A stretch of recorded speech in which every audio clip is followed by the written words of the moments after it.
into history! Good morning, everyone. Welcome to another episode of The Walkthrough with me, Jamie Hoyle. It's been a minute. It's been a while. I've been kind of away. I've been sick for quite a while, and now I'm finally getting back and healthy. So I'm excited to be back on the show and sharing some time with all of you. Something I definitely missed, and I'm excited to get back to. So, got a busy show today. Lots of stuff to cover. Lots of fun stuff to cover. So we're going to start with some Chargers news. We're going to start by talking about some of the signings and the cuts the Chargers have made to manipulate their salary cap numbers and clear some extra cap space. Once we talk about that, we're going to get into some of the Chargers offseason plans, specifically their free agency plans. Started getting some information from Garrett's guy this week, thankfully, and we're going to share that. We're going to talk a little bit about positional priorities in free agency, players they might be or are targeting at those positions that they're prioritizing, a potential trade, something that I think it sounds like they've been pretty aggressive in pursuing dating back to last offseason. And then it sounds like they're pretty committed to trying to make this offseason. So something that could really change the dynamics of the Chargers offense. Also, going to talk about my offseason plan. So going to kind of recap some of the internal guys that I think the Chargers should sign. I've changed that number a little bit. I've added some more guys to my list. So we're going to talk about that a little bit. Also going to talk about the external free agents I think the Chargers should be targeting. So lots of stuff to cover. I'm going to try not to ramble too much, try to stay focused and sharp and power through this as much as I can and give you guys as much information as I can. So let's go ahead and get started. We're going to start with some Chargers news. Since the last time we talked, which has been about a month, believe it or not, the Chargers have made four moves internally that have changed their salary cap position pretty substantially. So we're going to start by kind of recapping the salary cap situation. Heading into the offseason, the Chargers had a little over $52,556,000 in cap space. That was before any cuts, any signings, any extensions, any restructures, any of that stuff. That's what they went into the offseason with. And that is including money for signing draft picks. It's also including in-season spending. So the Chargers started their offseason really by making a key internal free agent signing, something that I think we all wanted them to do, expected them to do, and they got it done. And that is they brought back safety, cornerback, special team star, Elijah Molden on a 3-year, $18.5 million. 3-year, $18.5 million contract with, I believe, $13 million guaranteed, if I'm not mistaken. That's just off the top of my head. And I know there was some trepidation about the contract before the numbers came out. Oh my God, $6.5 million a year. That seems like a lot for a guy who's had one good year. Reality is, as salaries continue to increase and as salary caps continue to increase, that's basically where safeties sit now in the market when they're getting their first contract, and they're still looking to kind of establish themselves. It's more than what they signed Alohi Gilman for. Molden's a better player than Alohi Gilman. But keep in mind that average annual salary that people are so worried about, really not that big of a deal in terms of the reality of the situation. So this year, Molden's contract, his cap number is $3,666,666.67. So yes, while he's averaging over $6 million a year on his contract, this first year, he's basically making half of that. So to me, to get him at that number is a steal. This is a guy who played slot. He played both safety positions. I believe he played some outside corner. He's also very valuable on special teams. Just really, not only was he versatile, he played those positions well. showed a knack for getting to the football and forcing turnovers and making plays, was a reliable tackler. He makes their secondary better. And when he was off the field at the end of the season, I think we saw some leaks on the back end. Certain players who shall remain nameless, Alohi Gilman, getting stuck flat-footed, staring into the backfield, just getting caught unprepared in a lot of situations. And you didn't really see that as much with Molden. So happy to have Molden back.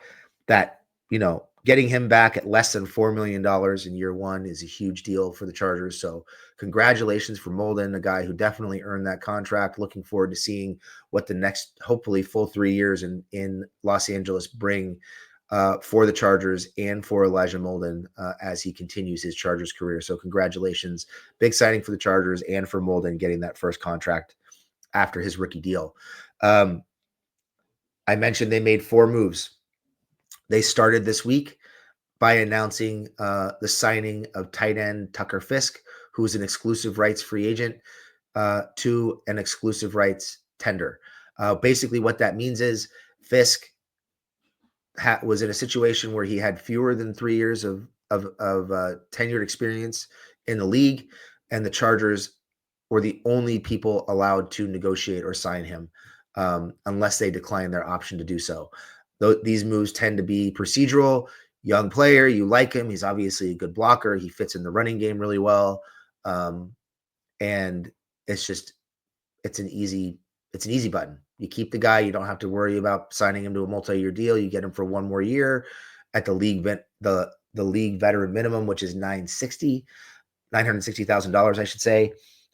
It's a drop in the bucket. It's an easy move to help elevate that tight end room and help the blocking in the run game, which we know is going to be important for the Chargers next year. So congratulations to Tucker Fisk for coming back. After signing Fisk, the Chargers also announced that they cut longtime star defensive end Joey Bosa, something we all saw coming, right? Bosa was due, I believe, $32 million in change this year, that was his cap number. And by cutting him, they saved $25,360,000 against the cap, which is a huge number. It's just something that I think had to happen. I know there was some talk, in our Discord and on our last podcast about, well, maybe they can extend him at a lower number. Maybe they can keep him. I just think, as great as Bosa was at times, and he definitely was great for most of his career as a Charger, he just was not available enough. And eventually it comes down to availability is your best ability, and he's just not available enough. So it was time to move on. Hopefully he finds a soft landing space. Do want to take a minute to wish Bosa the best. I would be remiss if I did not point out that the Chargers drafting Bosa was something that really put the Lightning Round podcast on the map. For those of you who've been following us since 2014, geez, I can't believe it's been that long. You remember the Blow It Up for Bosa campaign, basically encouraging the Chargers to tank to get the best player in the draft. They wound up with the 3rd pick in the draft that year. They wind up getting the best player in that draft with the 3rd pick, which was a huge steal. The guy they wanted all along, he falls into their lap. Much celebration. People were very excited. We were all pumped. And it was a huge changing point for that Chargers defense. And Bosa was just a stud coming out. I mean, he was just so good for them.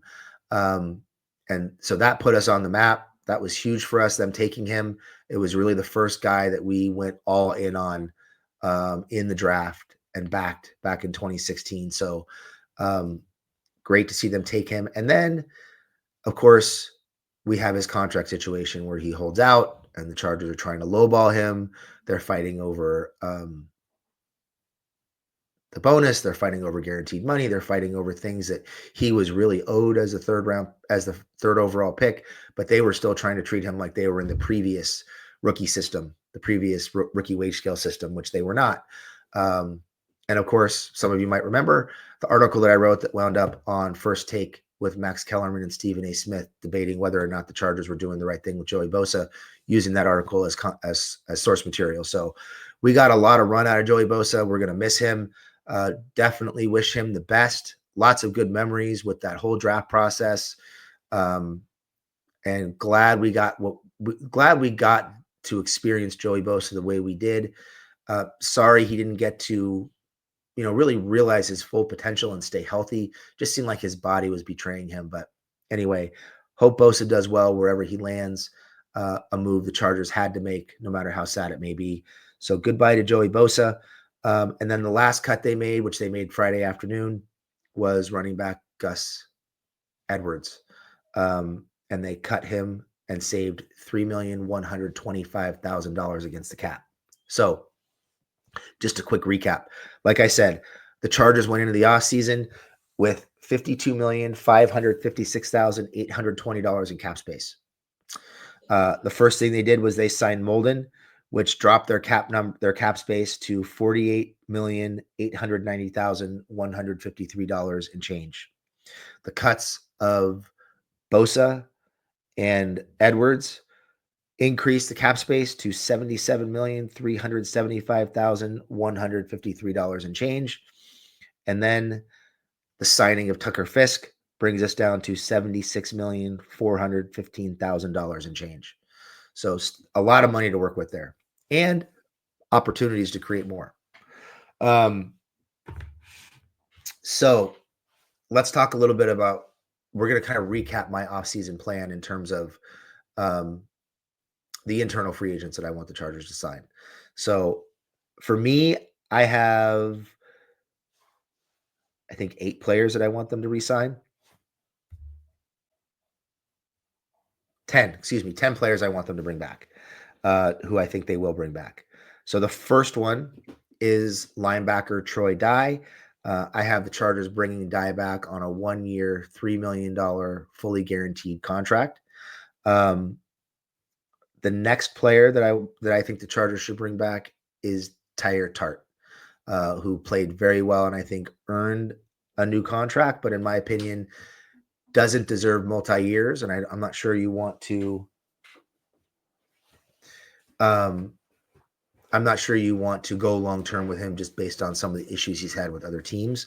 So the contract that I have them signing with Tyre Tart gives him a cap number of $2.5 million this year. Also, Poona Ford. Poona Ford is somebody I think they need to re-sign. I believe I have Poona re-signing on a 3-year, $23 million contract, and with a cap number in 2025 of $3,750,000. Molden was somebody I wanted them to bring back. They got it done. Just to recap, they got him at 3 years, $18.5 million, and his cap number this year is $3,666,666.67. I also want them to bring back Tony Jefferson for depth in the safety room, so they don't have to be shopping for safeties. And for Tony, I have them spending $2.5 million this year.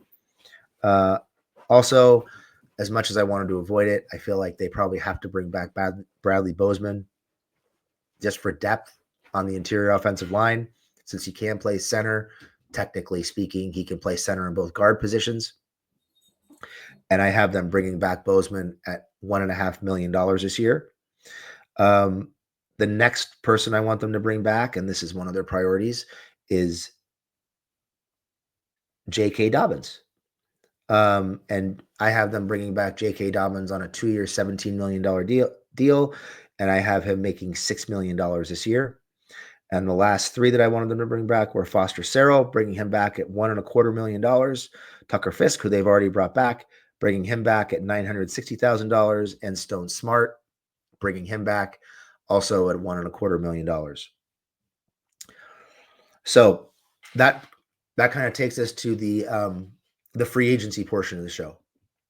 And before I get into who I want them to re-sign or who I want them to bring in as external free agents, we're going to talk about some of the things that Garrett's guy has been telling him this week about their priorities. So they have several priorities they want to attack in free agency. First and foremost, they are determined to get themselves a veteran center in free agency. They obviously understand they've had major issues at center the last couple of years. They just have not been able to communicate or identify and adjust to blitzes on the inside. Stunts and twists have been a big problem. And I think a lot of it has to do with the fact that they just haven't, their center play just hasn't been adequate. Just call it what it is. It's been pretty bad for the last 2 years. So time to improve that. Garrett did ask them who they were targeting. He asked them for a list of centers they were interested in, and the list was pretty simple.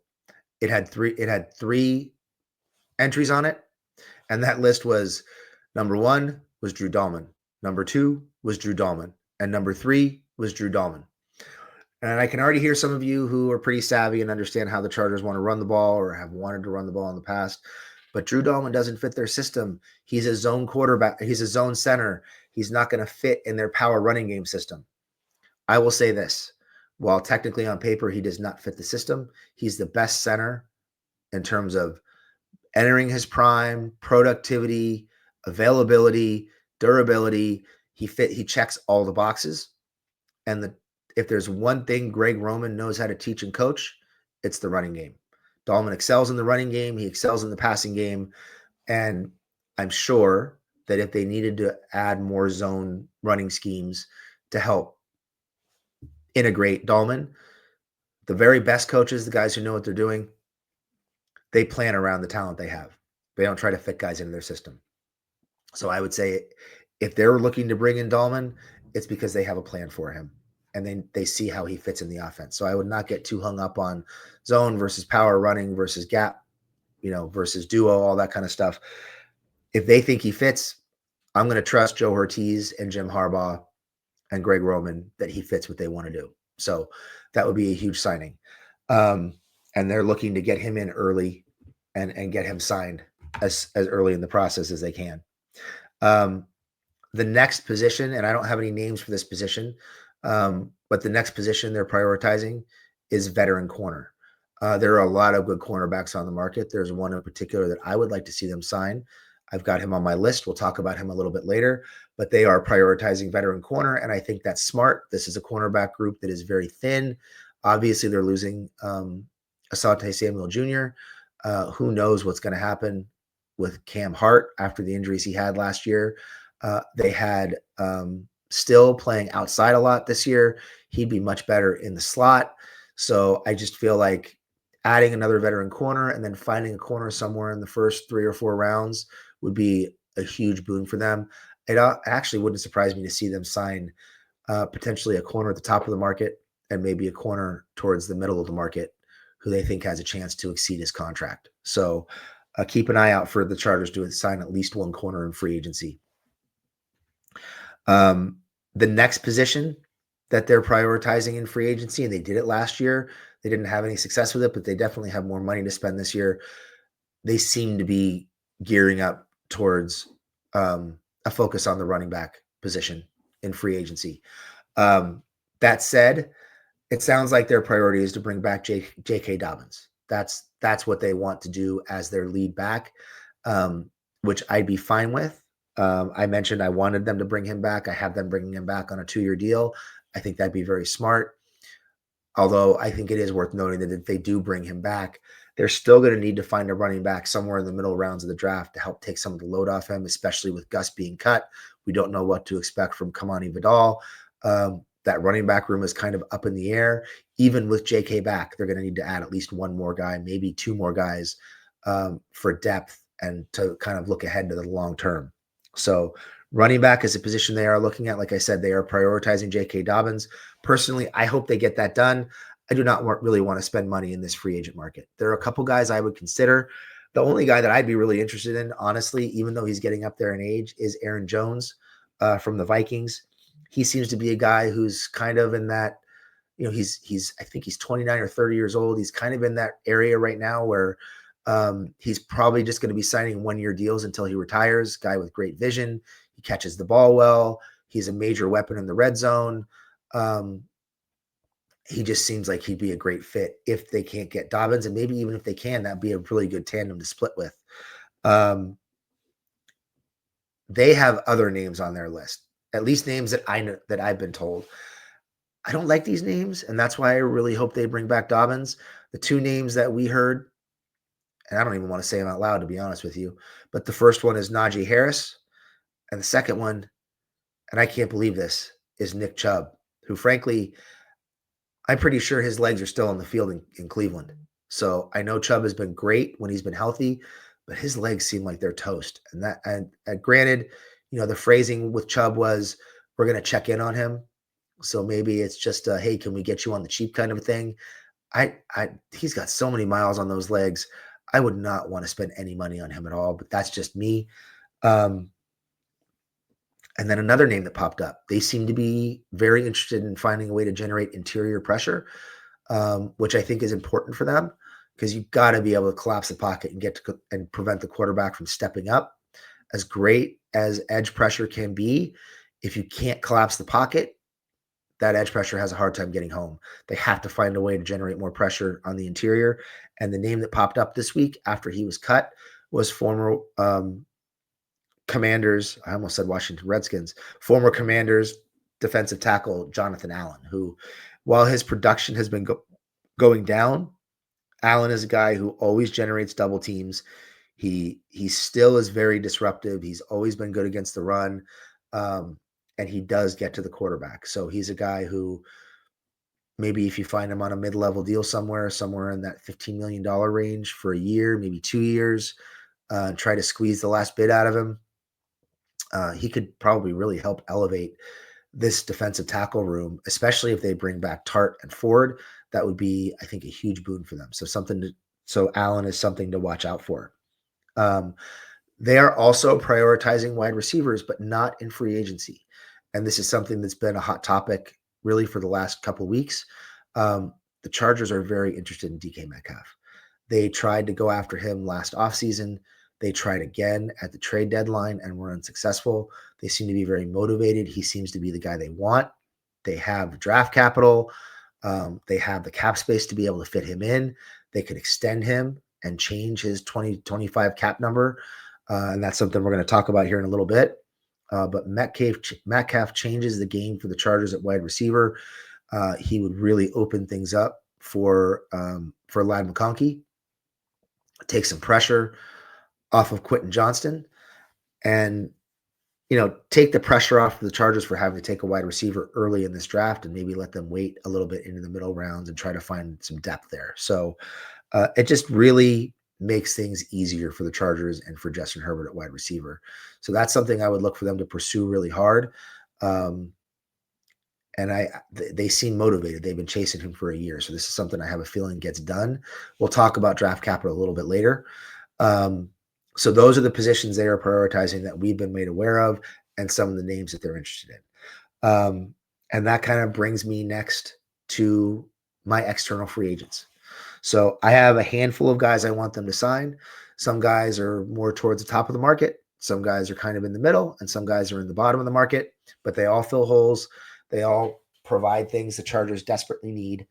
And I think these are names that people are going to like. And obviously with the cap space, they can afford them. So this is something I believe they can get done. So one thing we know about the Chargers is their edge room is changing drastically, right? They cut Joey Bosa.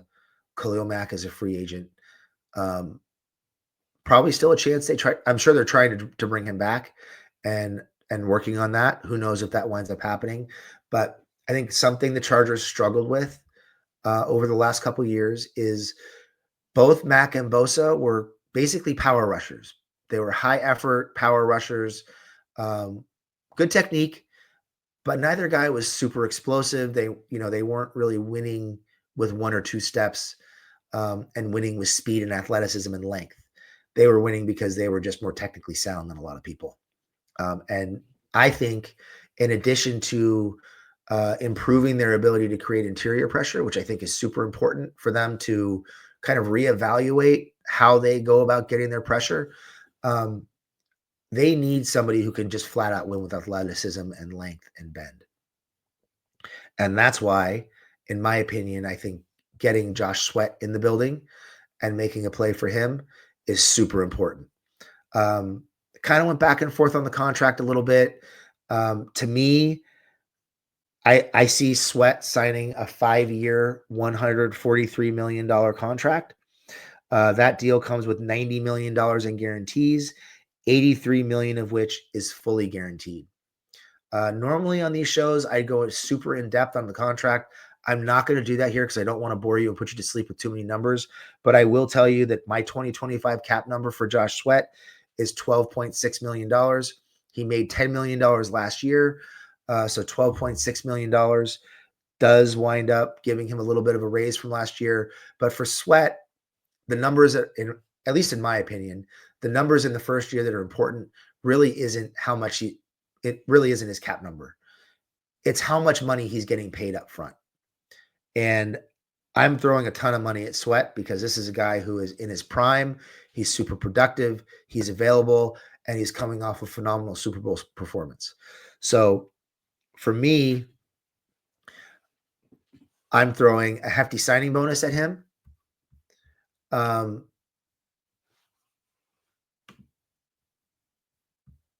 Just to give you an idea, and I'm not going to go too deep in the weeds on this, but I am going to throw some numbers at you. So for Sweat, we're giving him a $38 million signing bonus. He's going to get $27 million in option bonuses. The first option bonus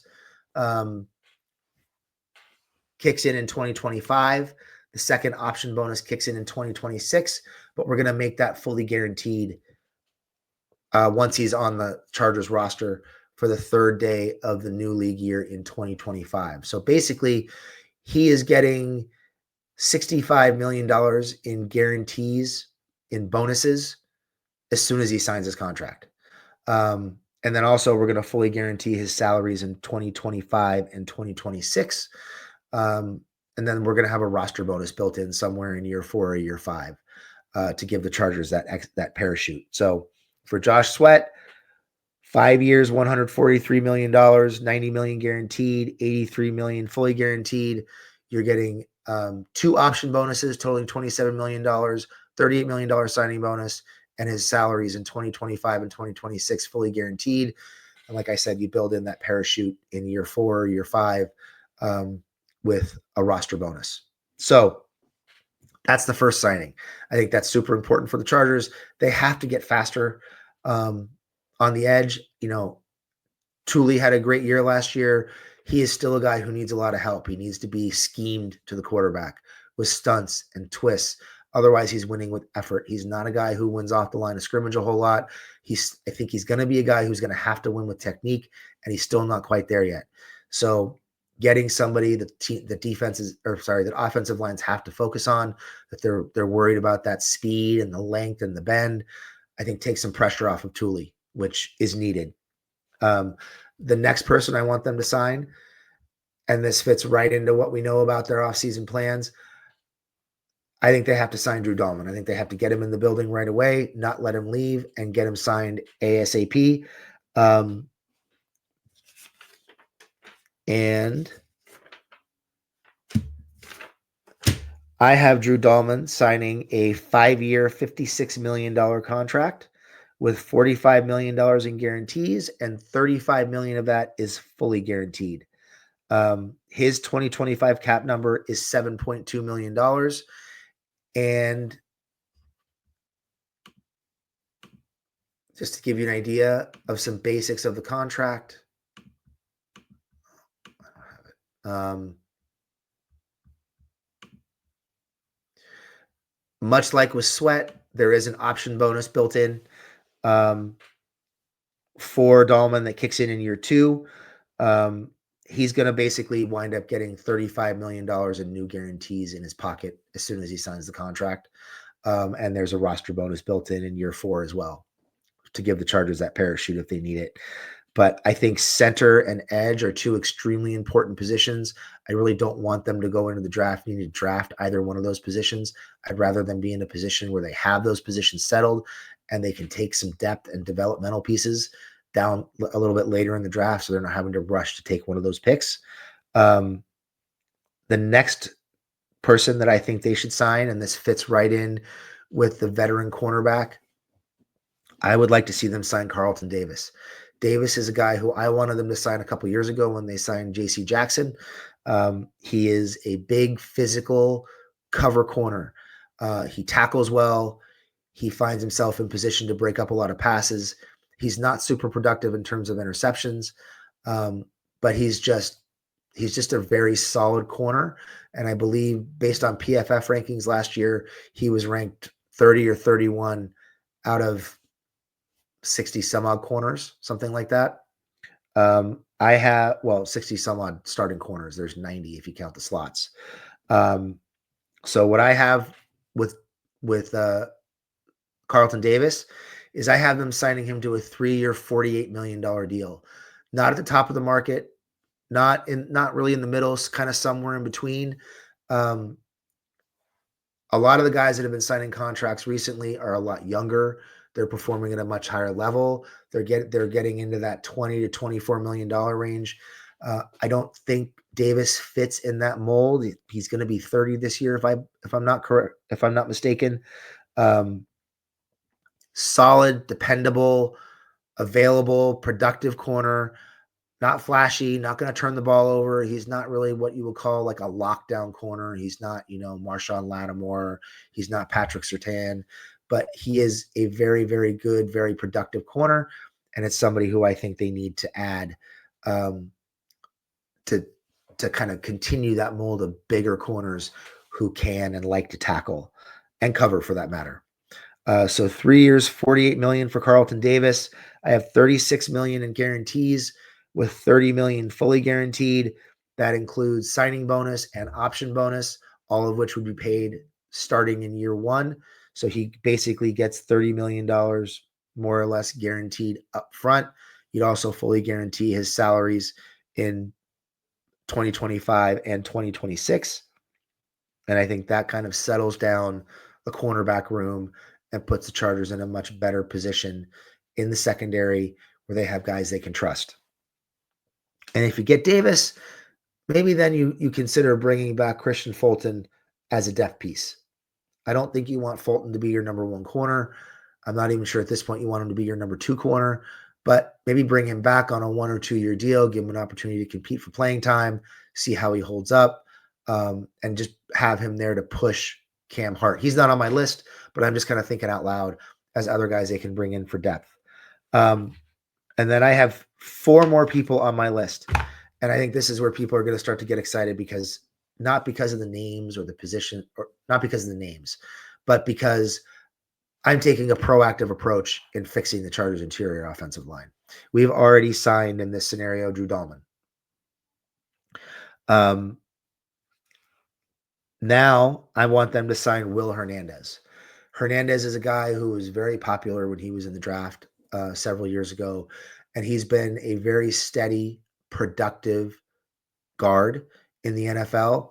He's not flashy. He's not often mentioned among the top guys, but he's been one of the best pass protectors as an offensive guard in the league for, I think, the last 3 years. And he's also very good as a run blocker. So, and I don't think he costs a whole lot. He's 30 years old. He's coming off a season where he was banged up and missed some games. He's probably not going to command much in terms of guarantees, but he's a guy who slots right in at the guard position, gives you some stability, some veteran presence. I think he'd work really well alongside Dahlman and just give them, like I said, some stability, something they've been lacking at all 3 interior offensive line positions for quite a while. So for me, Hernandez, I don't think he commands a whole lot of money. I have him on a 2-year, $8 million deal with $5.5 million fully guaranteed. His 2025 cap number is $3.5 million, also fully guaranteed. And I'm fully guaranteeing another $2 million base salary next year. So that is my first move to upgrade the guard positions. And I have another one. My second move is bringing in Evan Brown from the Cardinals. Brown is coming off of a 1-year deal with the Cardinals. He played very well. He's a guy who has played center and both guard positions, so he provides some flexibility, kind of like a Matt Filer kind of signing. I'm looking at a 3-year, $18 million deal for him with $12 million in guarantees, $9 million of which are fully guaranteed. And his 2025 cap number is $3.5 million. Brown is another guy who is just solid. He does everything well. He's not super flashy. He's not a guy who's going to command top money. He's not going to be recognized as one of the best guards in the league, but he just gets in there and he does his job. And I think having that interior trio of Brown, Dahlman, and Hernandez just makes the Chargers better. It's going to improve the running game. It's going to improve the pass protection. It's going to transform the offense. I'm also having them bring in Calais Campbell. Campbell is another guy. He's kind of in that same scenario like I talked about with Aaron Jones earlier, where he's signing one-year deals until he's ready to retire. Campbell is obviously familiar with Joe Ortiz. He's familiar with the defense that the Chargers play. He is a fantastic interior presence. He still gets to the quarterback. I think he had 5.5 sacks last year. He's always been good against the run. He's very disruptive. He gets after the quarterback. He gets home. He's a guy who changes the interior pressure. So he's a guy who I would sign for sure. I have them signing him $3 million fully guaranteed for 1 year. Just to give them some breathing room at defensive tackle. And if they're somehow able to sign Jonathan Allen as well, then their interior defensive line is so much better than it was last year. And the last name that I have them signing is Tyler Huntley to be their backup quarterback. And I have him at 2 years, $10 million with $6 million fully guaranteed with a $4 million cap number in 2025. All of that fully guaranteed. So again, my free agents, I have them signing Josh Sweat, Drew Dahlman, Carlton Davis, Will Hernandez, Evan Brown, Calais Campbell, and Tyler Huntley. They would have gone into, do some quick math here. They would have gone into free agency. They're at $76,415,000. If they sign the players I wanted them to sign, I believe it's somewhere in the neighborhood of about $27 million in expenditures. So they go to, let's see, 76, 415, 153 minus 27 million. That takes them down to $49,415,000 and change. I also have them trading for DK Metcalf. I believe they're going to trade probably a second-round pick this year and maybe a fourth-round pick next year, maybe potentially throwing a pick swap next year for Metcalf. And I think they will reduce his 2025 cap number from 18 million to just under 11 million. And when it's all said and done, even with the expenditures I have them making, I have the Chargers. Oh, I almost forgot. I also have the Chargers restructuring Justin Herbert's contract. Herbert has $15 million in guaranteed salary this year. Because he's entering year 6 in the NFL, they can restructure him to the point where he's making the veteran minimum of $1,170,000. I have them doing that. That winds up restructuring $13,830,000, and it saves them $11 million, a little over $11 million in cap space. And when all is said and done, between all of their internal and external free agent signings, the addition of DK Metcalf, and the restructure of Justin Herbert, and a move I still expect them to make, which is cutting Trey Pipkins, which would save them another $6,750,000. They still would have almost $22 million left to spend. So there's still room to add some low-level and mid-level free agents to help round out the roster. Maybe even sign one more guy in that mid-level range, like a Jonathan Allen, depending on what he's going to cost. But that is my off-season plan for the Chargers. I hope you enjoyed the show. Hopefully I didn't ramble too much. There's a lot of information to throw at you. But again, moves I think the Chargers need to make, when we already talked about, they signed Molden, they signed Fisk, they cut Bosa, and they cut Gus Edwards.